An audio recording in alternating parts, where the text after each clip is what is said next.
Hello అండి. Welcome back to Madhu's Bommarillu. అందరూ ఎలా ఉన్నారు? బాగున్నారు కదూ! ఈరోజు మన వీడియోలో కట్టెల పొయ్యి మీద నాటుకోడి చికెన్ కర్రీ, ఇంకా వెజ్ బిర్యానీని ఎలా చేయాలో చూపించబోతున్నానండి. ఈ రెసిపీని మేము సంక్రాంతికి ఊరు వెళ్ళినప్పుడు మా వదిన అయితే చేశారనమాట. కట్టెల పొయ్యి మీద చేసుకోవాలని లేదండి. ఇదే ప్రాసెస్‌ని మీరు నార్మల్ స్టవ్ మీద కూడా చేసుకోవచ్చు. నేను ఈ ప్రాసెస్‌లో అయితే చూపిస్తున్నాననమాట. ముందుగా మనం వెజిటబుల్ బిర్యానీని ఎలా చేయాలో చూసేద్దామండి. జస్ట్ సింపుల్ ఇంగ్రీడియంట్స్ అంతే. బీన్స్, క్యారెట్, బంగాళదుంప, ఒక పెద్ద టొమాటో అండ్ ఒక పెద్ద ఆనియన్, పచ్చిమిరకాయలు మీకు కారానికి తగ్గట్టుగా తీసుకోండి. ఇప్పుడు కట్టెల పొయ్యి మీద బాండీ పెట్టి అందులో ఒక 2 టేబుల్ స్పూన్ల నెయ్యి వేస్తున్నాను. అలాగే కొంచెం ఆయిల్ కూడా వేస్తున్నాను. ఈ 2 వేసుకుని బిర్యానీ మసాలాలు ఇక్కడ చూపిస్తున్న విధంగా బిర్యానీ మసాలాలు అయితే తీసుకున్నానండి. ఈ వెజిటబుల్ బిర్యానీలో మేము ఎలాంటి మసాలా పౌడర్స్ అయితే వాడడం లేదు. ఓన్లీ ఈ మసాలాతోనే ప్లెయిన్‌గా బిర్యానీ చేస్తున్నాం అనమాట. సో చూసారు కదా! ఇలా మీరు ఎంతమందికి అయితే చేస్తున్నారో ఆ క్వాంటిటీకి తగ్గట్టుగా బిర్యానీ మసాలా అయితే తీసుకోవాలి. నేను ఇక్కడ తీసుకున్న క్వాంటిటీకి ఒక 8 మందికైతే వెజిటబుల్ బిర్యానీ చేస్తున్నాము. మసాలా దినుసులు వేగిన తర్వాత ఇందులోనే కట్ చేసుకున్న ఆనియన్ కూడా వేసుకోవాలి. నేను ఇక్కడ ఒక పెద్ద ఆనియన్ తీసుకున్నామండి. సో ఆనియన్ని ఇలా సన్నగా స్లైసెస్ లాగా కట్ చేసి వేసేసాం. ఈ ఆనియన్ కాస్త వేగిన తర్వాత ఇందులోనే ముందుగా కట్ చేసి పెట్టుకున్న కూరగాయలన్నిటిని ఒకదాని తర్వాత ఒకటి వేసేసుకోవాలి. వెజిటబుల్ బిర్యానీకి కూరగాయలు మీకు నచ్చినవి తీసుకోవచ్చండి. నేను చూపించినవే తీసుకోవాలనేమి లేదు.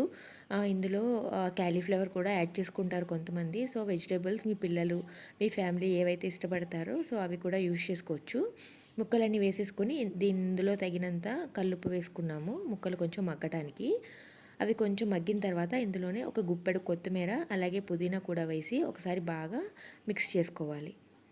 వీటన్నిటిని బాగా కలుపుకొని మూత పెట్టి ఒక 5 నిమిషాల పాటు మగ్గనివ్వాలి. ఇది కట్టెల పొయ్యి మూల మనకు అన్నీ కూడా చాలా ఈజీగా కుక్ అయిపోతున్నాయి అనమాట. అంటే ఎక్కువ టైం తీసుకోవట్లేదు. మన స్టవ్‌తో కంపేర్ చేస్తే గనక ఈ కట్టెల పొయ్యి మీద మనకి కుకింగ్ అనేది కొంచెం ఫాస్ట్‌గాను అలాగే టేస్టీగా కూడా ఉంటుంది. ఇందులోనే ఒక 2 టేబుల్ స్పూన్ల అల్లం వెల్లుల్లి పేస్ట్ వేసుకున్నామండి. ముందు ఆల్రెడీ ఒక స్పూన్ వేశారు. ఆ క్లిప్ అయితే మిస్ అయింది. సో ఇలా తగినంత అల్లం వెల్లుల్లిపాయ పేస్ట్ కూడా వేసి పచ్చివాసన పోయే వరకు వేయించుకోవాలి. అలాగే ఇందులోకి తగినంత రైస్ 8 మందికి ఎంత క్వాంటిటీ అయితే కావాలో సో ఆ రైస్ ముందుగానే కడిగి నానబెట్టుకున్నాము వాటర్ వేసుకొని ఒక హాఫ్ అన్ అవర్ ముందు. ముక్కలన్నీ బాగా మగ్గిన తర్వాత ఇందులోకి సరిపడా వాటర్ వేసుకోవాలండి. 1:2 రేషియోలో అయితే వేసుకున్నాము. అంటే గ్లాస్‌కి 2 గ్లాసులు.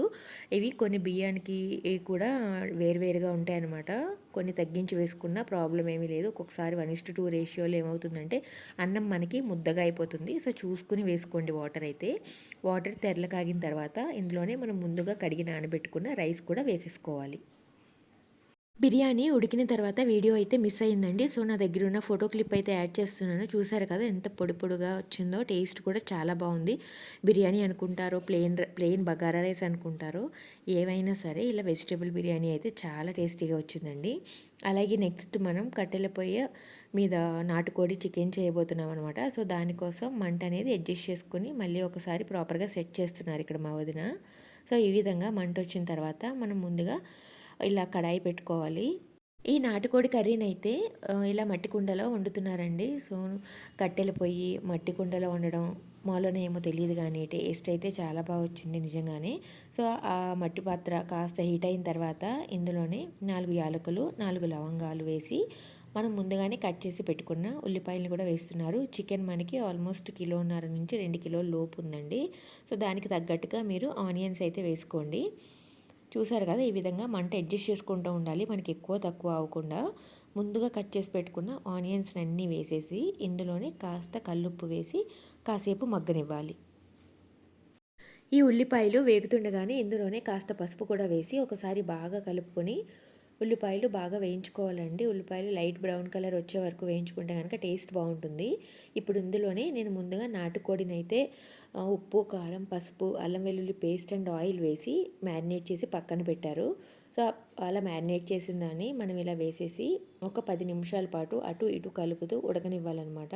సో నాటుకోడి మనకి ఉడకడానికి ఎక్కువ టైం పడుతుంది కదా, కానీ కట్టెల పొయ్యి మీద చాలా స్పీడ్గా అయితే ఉడికిపోయింది. మనకి బాగా ఎక్కువ టైం అయితే ఏం తీసుకోలేదు. ఇప్పుడు ఇందులోనే తగినంత కారం కూడా వేసి ఆల్రెడీ కారం ముందు మ్యారినేట్ చేసినప్పుడు వేశారు కాబట్టి మీకు ఎంత కావాలంటే సరిపడి మీ స్పైసీనెస్కి తగ్గట్టుగా చూసి వేసుకోండి. ఇలా కారం కూడా వేసిన తర్వాత ఒకసారి బాగా కలుపుకొని, బాగా కలిపి మూత పెట్టి ఒక 10 నిమిషాల పాటు మగ్గనివ్వాలి. సో, ఇలా మగ్గిన తర్వాత మనకి చికెన్ అయితే కొంచెం వాటర్ వస్తుందనమాట. ఒక 10 నిమిషాలు ఇలా మగ్గిన తర్వాత ఇందులోనే ముందుగా రెడీ చేసి పెట్టుకున్న గసగసాలు, జీడిపప్పు, కొబ్బరి. సో, ఈ 3 పేస్ట్ చేసి ఈ విధంగా ఇందులో వేసేయాలి. సో, చూసారు కదండీ! ఒక పెద్ద టేబుల్ స్పూన్‌ల మిక్చర్ అయితే చేసి వేశారు. ఇందులోనే కాస్త వాటర్ కూడా వేసుకొని ఇదంతా కూడా చికెన్‌కి బాగా పట్టేటట్టు కలుపుకోవాలి. ఇది కూడా ఒక 10 నిమిషాలు ఉడికిన తర్వాత ఇందులోనే తగినన్ని వాటర్ వేసుకోవాలండి. ఇది నాటుకోడి కదా! మనకి వాటర్ అనేవి కాస్త ఎక్కువగానే పడతాయి. తగినన్ని వాటర్ వేసి ఒకసారి బాగా కలుపుకొని మూత పెట్టి మంటని అడ్జస్ట్ చేసుకుంటూ ఉడకనివ్వాలి. ఈ రెసిపీని నేను షార్ట్ వీడియో కింద తీసుకున్నానండి. కానీ ప్రాసెస్ ఎక్కువగా ఉందని నేను లాంగ్ వీడియోగా కన్వర్ట్ చేసి పెట్టాను. అందుకే మీకు అన్ని పాత్రలు కూడా బాగా దగ్గరగా ఉన్నట్టుగా కనిపిస్తున్నాయి. ఈ విధంగా మూత పెట్టి ఒక 20 నిమిషాల పాటు ఉడికించుకోవాలండి. అంతే, ఎంతో సాఫ్ట్‌గా, టెండర్‌గా అయితే కుక్ అయింది. ఫైనల్‌గా మనం దించేసే ముందు హోమ్‌మేడ్ గరం మసాలా యాడ్ చేసుకొని దించేయడమే. సో, గరం మసాలా వీడియో కూడా మన ప్లేలిస్ట్‌లో ఉందండి. ఎవరికన్నా కావాలంటే గనక ఒకసారి చెక్ చేయండి. సో, చూసారు కదా ఎంత చక్కగా కుక్ అయిందో.